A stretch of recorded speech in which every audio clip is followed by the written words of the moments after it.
¿Alguna vez te has preguntado si esa planta es segura o peligrosa? Pausa. Este truco podría salvarte el día. Aquí te explico cómo averiguarlo. Rápido. La próxima vez que estés al aire libre y veas algo que no conoces, solo abre tu cámara y usa Google Lens.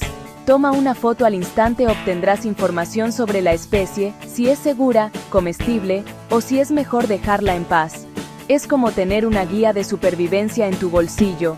Mantén la curiosidad, mantente seguro.